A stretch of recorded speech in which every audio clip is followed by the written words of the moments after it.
नमस्कार।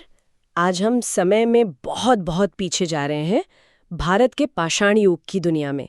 हमारे सामने ये कुछ नोट्स हैं, नक्शे हैं, पुरानी तस्वीरें भी हैं, और आज हम कोशिश करेंगे कि इनसे जानकारी निकालकर ये समझें कि इस ज़मीन पर, मतलब भारत में, शुरुआती इंसानों की ज़िंदगी थी कैसी, उन्होंने क्या क्या खोजा और कैसे वो आगे बढ़े। हाँ, बिल्कुल। ये सफ़र है शिकारी संग्राहक होने से फिर खेती करने तक और फिर धातु का इस्तेमाल सीखने तक का। सोचिए, ये लाखों साल की कहानी है। लाखों साल की, बिल्कुल। और हम इसे 4 हिस्सों में देखेंगे। पहला है पुरापाषाण काल, मतलब सबसे पुराना पत्थर का जमाना। फिर मध्यपाषाण काल, उसके बाद नवपाषाण काल जब खेती आई, और आखिर में ताम्रपाषाण काल जब तांबे का इस्तेमाल शुरू हुआ। ये जो हमारे पास स्रोत है ना, इनसे उस वक्त के औजारों, उनकी बस्तियों, उनकी कला, उनका रहन सहन, इसके बारे में काफी कुछ पता चलता है। हाँ, चलिए शुरू करते हैं इस पर बातचीत। ठीक है। तो सबसे पहले पुरापाषाण काल, पेलियोलिथिक एज, जैसा इन नोट्स में लिखा है, ये सबसे लंबा दौर था। करीब 5 लाख साल ईसा पूर्व से लेकर 10,000 ईसा पूर्व तक। इसे भी 3 हिस्सों में बांटा है, पूर्व, मध्य और उत्तर पुरापाषाण काल। और इन लाखों सालों में इंसान क्या थे? पूरी तरह शिकारी और मतलब खाना जमा करने वाले। जी हाँ, शिकारी संग्राहक। वो एक जगह टिकते नहीं थे, खाने की तलाश में घूमते रहते थे। यहाँ कुछ तस्वीरों में औजार दिख रहे हैं, काफी बड़े और भारी लग रहे हैं ये पत्थर, जैसे हाथ की कुल्हाड़ी, हैंड एक्स जिसे कहते हैं, फिर ये विदारक, क्लीवर और खंडक, चॉपर। हाँ, ये शुरुआती औजार थे। बड़े पत्थरों को तोड़कर उनको एक बेसिक शेप देकर बनाए जाते थे, काम चलाने लायक। और नक्शे को देखें तो अरे, ये तो पूरे भारत में फैले हुए थे। उत्तर में सोअन घाटी पंजाब में, फिर मध्य भारत में नर्मदा घाटी, और दक्षिण तक। हाँ, महाराष्ट्र में पटने नाम की जगह का जिक्र है। यहाँ कुछ अजीब मिला था ना? हाँ, पटने में शुतुरमुर्ग के अंडे का छिलका मिला था। अच्छा, शुतुरमुर्ग भारत में? जी, ये भारत में इसका सबसे पुराना सबूत है। दिखाता है कि उस जमाने में यहाँ का माहौल कैसा था, कौन से जानवर थे। और ये जो फैलाव आप देख रही हैं ना पूरे भारत में, हाँ, ये कमाल का है। ये दिखाता है कि शुरुआती इंसान, शायद होमो इरेक्टस, वो अलग अलग तरह के माहौल में रह सकते थे। पहाड़ों में, नदियों के किनारे, खुद को ढाल लेते थे। बिल्कुल। और औजारों की बात करें तो ऐसा नहीं कि लाखों साल तक वो एक जैसे ही रहे। मध्य पुरापाषाण काल आते आते, मतलब करीब 50,000 से 40,000 ईसा पूर्व, तकनीक बदली। अब वो बड़े पत्थर से पतले धारदार टुकड़े, मतलब फ्लेक्स, निकालने लगे। और उन फ्लेक्स से नुकीले हथियार, पॉइंट्स या खुरचनी, स्क्रेपर्स जैसे ज्यादा काम के औजार बनाते थे। अच्छा, मतलब थोड़े बेहतर हो गए औजार। हाँ, बेहतर और शायद थोड़े छोटे भी। फिर आया उत्तर पुरापाषाण काल, करीब 40,000 से 10,000 ईसा पूर्व। इसमें और तरक्की हुई। चमक पत्थर, फ्लिंट जैसा बेहतर पत्थर इस्तेमाल होने लगा। ब्लेड जैसे पतले और लंबे औजार बनने लगे। ब्लेड? पत्थर के। हाँ, पत्थर के पतले शार्प ब्लेड्स। और सबसे बड़ी बात, इसी दौर में हम, यानी होमो सेपियंस, आधुनिक मानव, उनका उदय हुआ। अच्छा, तो होमो सेपियंस आ गए थे उत्तर पुरापाषाण काल में? जी। और मध्य प्रदेश में भीमबेटका की गुफाएं, वो तो इस पूरे दौर को समझने के लिए खजाना है। हाँ, भीमबेटका का नाम तो बहुत सुना है। वहां न सिर्फ इन तीनों पुरापाषाण कालों के इंसानों के रहने के सबूत हैं, बल्कि उत्तर पुरापाषाण काल की कमाल की रॉक पेंटिंग्स भी हैं। पेंटिंग्स? उस जमाने के? हाँ, रंगीन चित्र, शिकार करते हुए लोग, नाचते गाते हुए समूह, उस वक्त की जिंदगी की झलक मिलती है उनमें। कमाल है। ये तो सिर्फ कला नहीं, इतिहास है। बिल्कुल। और एक और अहम खोज है हथनोरा, मध्य प्रदेश में ही। वहां होमो इरेक्टस की खोपड़ी का जीवाश्म मिला है। ओह, ये भारत में मानव विकास का एक बहुत ठोस और पुराना सबूत है। वाह, मतलब लाखों साल पहले के इंसान के निशान। ठीक है, तो पुरापाषाण काल के बाद इन स्रोतों में जिक्र है मध्य पाषाण काल का, मेसोलिथिक एज। ये करीब 9,000 ईसा पूर्व से 4,000 ईसा पूर्व तक। इसे बदलाव का दौर कहा गया है। क्यों? हाँ, ये एक तरह का ट्रांजिशन पीरियड था। ऐसा लगता है कि इस समय तक आते आते मौसम बदला। आखिरी हिमयुग खत्म हो रहा था तो मौसम गर्म हुआ, शायद ज्यादा बारिशें होने लगीं। तो उसका असर पड़ा होगा। बिल्कुल। पेड़ पौधे, जंगल बढ़े, जानवरों की किस्में और तादाद भी बड़ी होगी। मतलब खाने के स्रोत शायद ज्यादा हो गए। और औजारों में भी बदलाव आया। यहाँ माइक्रोलिथ का जिक्र है। ये क्या थे? माइक्रोलिथ, माइक्रो मतलब छोटा, लिथ मतलब पत्थर। तो ये बहुत छोटे पत्थर के औजार थे। कितने छोटे? कुछ सेंटीमीटर लंबे बस, त्रिभुज जैसे, समलंब जैसे, अलग अलग ज्यामिति आकार के। इतने छोटे? तो इनका क्या करते थे? हाँ, सवाल यही है। शायद ये अकेले इस्तेमाल नहीं होते थे।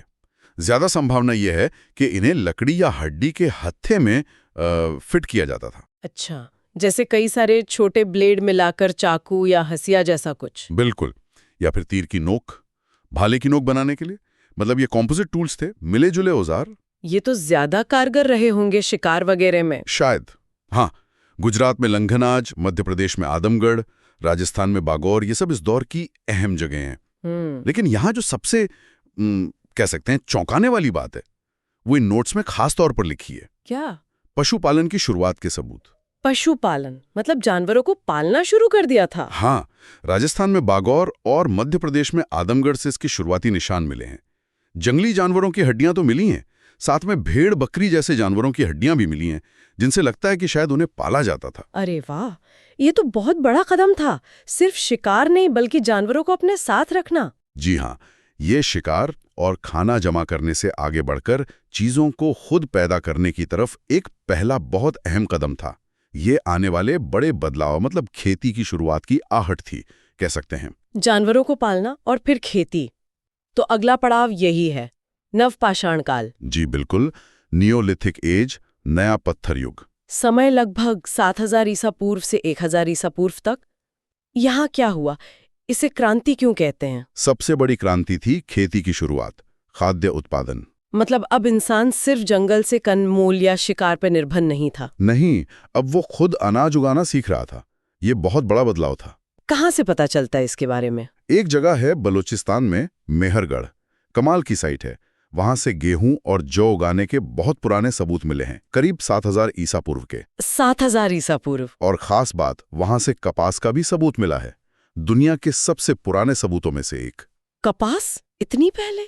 कमाल है ना? और भारत में देखें तो उत्तर प्रदेश में इलाहाबाद के पास कोल्डी हवा और महागरा, हाँ, वहां से चावल की खेती का दुनिया का सबसे पुराना सबूत मिला है। ये भी लगभग 7000 ईसा पूर्व का। दुनिया का सबसे पुराना चावल भारत में? जी हाँ, ये जानकारी तो अद्भुत है। बिल्कुल। और कश्मीर का भी जिक्र है नोट्स में, बुरज़होम और गुफकराल। हाँ, कश्मीर वैली में ये दो बहुत महत्वपूर्ण नियोलिथिक साइट हैं। बुरज़होम में कुछ अलग तरह के घर थे, गड्ढों वाले। जी, पिट ड्वेलिंग्स। लोग जमीन में गड्ढे खोदकर शायद उनके ऊपर घास फूस की छत डालकर रहते थे। क्यों?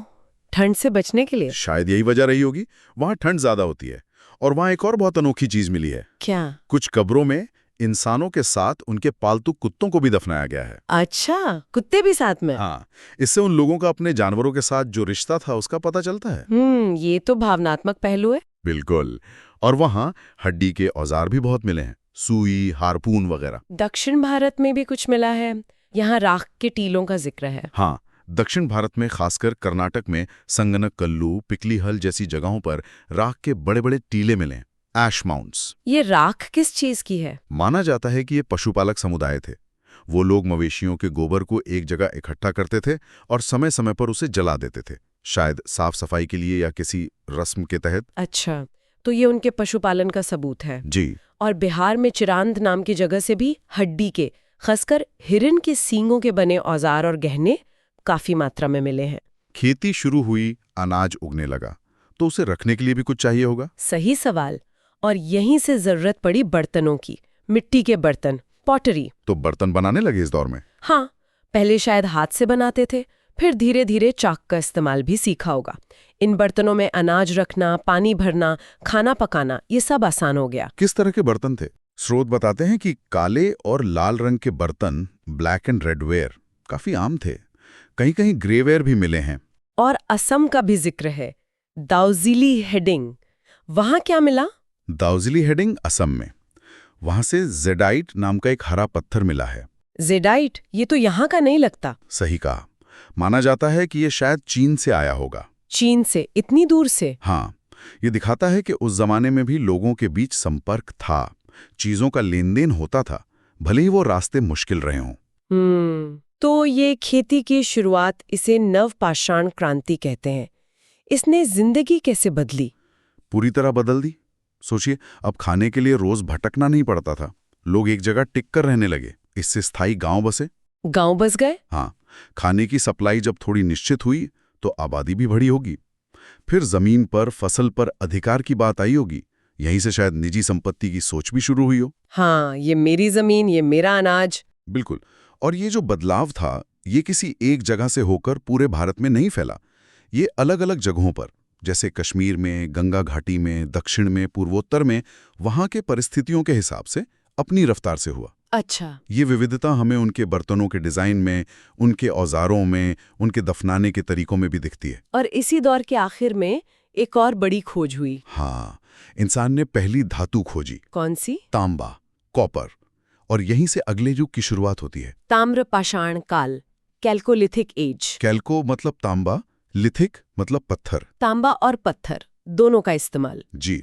इस दौर में पत्थर के औजार तो चल ही रहे थे, लेकिन साथ साथ तांबे का इस्तेमाल भी शुरू हो गया। ये कब से कब तक था? ये मोटे तौर पर नवपाषाण के बाद का समय है और हड़प्पा जैसी कांस्य युग की सभ्यताओं से पहले का। हालांकि कई जगहों पर ये हड़प्पा के साथ साथ भी चल रहे थे, कंटेम्प्रेरी थे। अच्छा, और ये लोग शहरी थे या गांव वाले? ज्यादातर गांव में ही रहते थे, ग्रामीण समुदाय थे। शहर अभी बड़े पैमाने पर नहीं बसे थे, वो कांस्य युग की बात है। इन नोट्स में कई ताम्रपाषाण संस्कृतियों का जिक्र है, अलग अलग नाम हैं। हाँ, इन्हें अक्सर इनकी खास तरह की पॉटरी या किसी मुख्य साइट के नाम से जाना जाता है। जैसे दक्षिण पूर्वी राजस्थान में बनास नदी के पास मिली आहार या बनास संस्कृति। आहार। यहाँ के लोग शायद तांबा गलाने और उसके औजार बनाने में काफी माहिर थे, क्योंकि पास में ही खेतड़ी जैसी तांबे की खदानें थीं। हाँ, खेतरी माइंस तो आज भी मशहूर है। बिल्कुल। फिर मध्य प्रदेश में मालवा संस्कृति थी। कायथा, एरण, नवदा टोली, ये सब मालवा संस्कृति की जगह हैं। नवदा टोली तो काफी बड़ी बस्ती थी नर्मदा किनारे। और महाराष्ट्र में? महाराष्ट्र में जोरवे संस्कृति काफी फैली हुई थी, गोदावरी प्रवरा घाटी में। दायमाबाद नाम की जगह है, जो शायद सबसे बड़ी ताम्रपाषाण बस्ती मानी जाती है।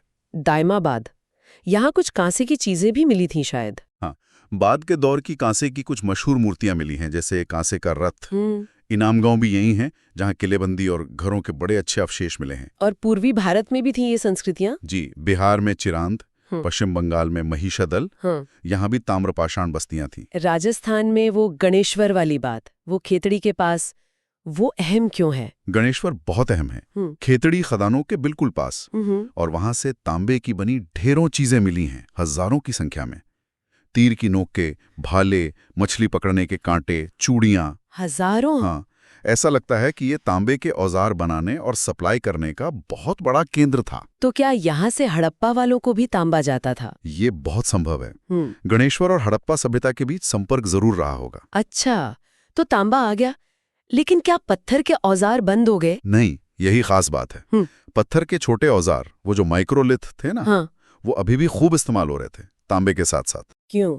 तांबा बेहतर नहीं था? बेहतर तो था, लेकिन शायद अभी भी वो उतना ज्यादा उपलब्ध नहीं था या महंगा था, तो पत्थर का इस्तेमाल पूरी तरह बंद नहीं हुआ, दोनों साथ साथ चल रहे थे। और इन लोगों के रहन सहन के बारे में, रीति रिवाजों के बारे में क्या पता चलता है? अंतिम संस्कार वगैरह? हाँ, एक खास बात पता चलती है इनके अंतिम संस्कार से। ये लोग मृतकों को, खासकर बच्चों को, बड़े मिट्टी के मटकों में, कलशों में रखकर, मटकों में, हाँ, अर्न्स में, और उन्हें अपने घर के फर्श के नीचे ही दफना देते थे। घर के अंदर? जी। महाराष्ट्र की जोरवे संस्कृति में ये प्रथा काफी मिलती है। ये तो अजीब है थोड़ा। है। शायद उनकी कुछ मान्यताएं रही होंगी। और मिट्टी के बर्तनों में काले और लाल के अलावा एक और तरह के बर्तन मिलते हैं, गैरिक मृदभांड, OCP, ऑकर कलर्ड पॉटरी। गेरुए रंग के? हाँ, इनका रंग गेरू जैसा होता था और छूने पर हाथ में लग जाता था। शायद ये ठीक से पकाए नहीं जाते थे या इन पर गेरू का लेप होता था। तो ये अलग अलग संस्कृतियां थीं, अपने अपने तरीकों के साथ। बिल्कुल। आहार, मालवा, जोरवे, सबकी अपनी पहचान थी। उनके घरों के डिजाइन अलग थे, कहीं गोल झोपड़ियां, कहीं मिट्टी के आयताकार घर। उनके बर्तनों के स्टाइल अलग थे। वो खेती भी करते थे, गेहूं, जौ, दालें, चावल, बाजरा, अलग अलग इलाकों में जो उगता था। पशु भी पालते थे। और ज्यादातर बस्तियां नदियों के किनारे थीं। हाँ, नर्मदा, ताप्ती, गोदावरी, चंबल, इन नदी घाटियों में ये बस्तियां खूब फली फूली। पानी और उपजाऊ जमीन आसानी से मिल जाता था। और इसी के आसपास दक्षिण में वो बड़े पत्थरों वाली कब्रें बननी शुरू हुईं, महापाषाण। हाँ, वो थोड़ा बाद का और एक अलग विकास था, खासकर दक्षिण भारत में।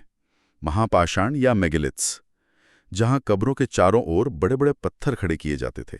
वो लौह युग से ज्यादा जुड़ा है, पर शुरुआत ताम्रपाषाण के अंत के आसपास दिखती है। तो कुल मिलाकर ये लाखों सालों का सफर। इंसान ने पत्थर के बिल्कुल साधारण औजारों से शुरुआत की, फिर छोटे और बेहतर औजार बनाए, आग का इस्तेमाल सीखा, शायद कला भी सीखी जैसे भीमबेटका में, फिर जानवरों को पाला जो बहुत बड़ा कदम था, फिर खेती शुरू की जिसने गांव बसा दिए, जिंदगी बदल दी, मिट्टी के बर्तन आए और आखिरकार धातु यानी तांबे का इस्तेमाल करना सीखा। ये सब यहीं भारत की जमीन पर हुआ। बिल्कुल। और ये समझना जरूरी है कि ये कोई एक सीधी रेखा में हुई तरक्की नहीं थी।